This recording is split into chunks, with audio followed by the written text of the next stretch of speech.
Juste un petit mot là sur Sandrine Rousseau, parce que j'ai entendu parler ce matin et puis ça m'a fait quand même un peu rire, parce qu'elle aurait répondu à on ne peut pas appeler ça un bouquin, une sorte, moi, ce qu'on appelle un fascicule, c'est-à-dire un truc vachement plat, voire même genre plaquette, vous savez, plaquette commerciale, qui explique en deux mots ce que vous avez à dire pour vendre votre projet. Et puis, elle se serait mise apparemment à deux, voire selon certains articles de journaux, à trois, pour pondre 60 pages, quoi. Donc, les gens en parlaient ce matin. Alors, à deux pour pondre 60 pages, voire à 3 pour pondre 60 pages, pourquoi pas à 10 quoi. Ça doit être un putain de concentré de cerveau, ça. C'est bon. Donc déjà, quoi, voilà, vraiment. Ensuite, donc, ça parle de l'androcène. Alors, c'est un mot, je sais pas, tiré de quoi? De l'anthropocène, je suppose. Mais bon, c'est un dérivé à la façon Rousseau. Donc, voilà. Tout ça, donc, pour la déconstruction de l'homme. Elle a très bien réussi la déconstruction de son mari, bravo, c'est très bien pour elle, pour lui, enfin pour tous les gens qui sont dans son trip.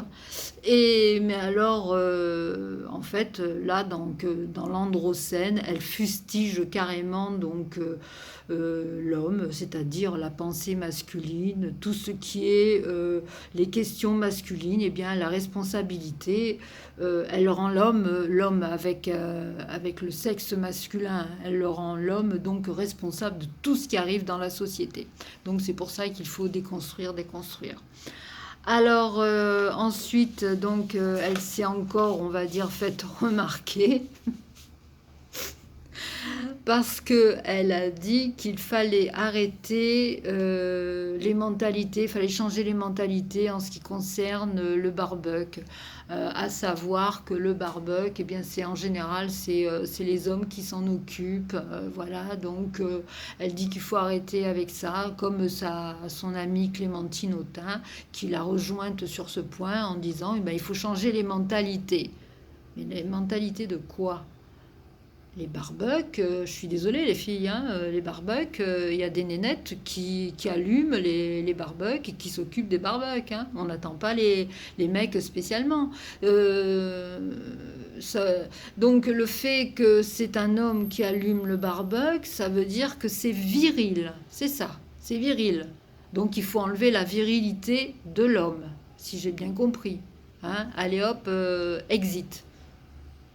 Euh, mais c'est banal, quoi. Pourquoi est-ce qu'on fait un truc d'un rien du tout comme ça? Il n'y a pas des phénomènes sociétaux là dont on pourrait parler plus et qui amèneraient plus de propositions, de solutions que de parler de la virilité hum, hum, quand on fait un barbecue parce que c'est des hommes qui s'occupent du barbecue. Alors je sais pas, hein, peut-être qu'elle en fait pas beaucoup, ou je sais pas, sur les terrasses parisiennes, les balcons parisiens, peut-être que ça se fait pas trop, mais en attendant, dans le peuple, voilà, et bien les gens, que ce soit les femmes ou les hommes, eh bien on s'occupe aussi bien hommes que femmes du barbecue.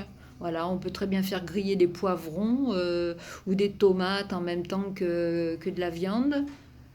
Parce que en plus, les gens qui habitent comme ça, qui sont très populaires, ils ont quand même gardé un cerveau reptilien. Donc, oui, on mange de la viande. On mange de la viande. Alors,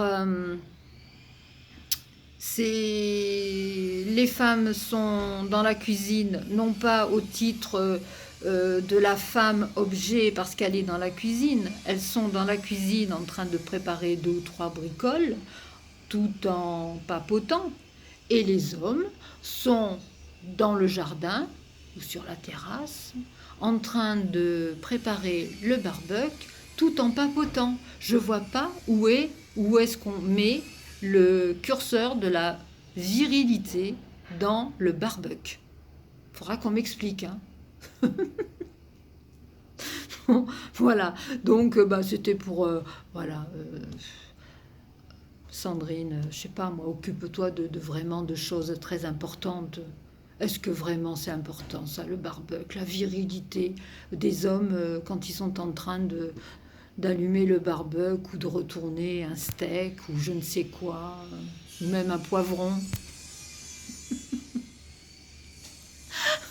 Allez, salut.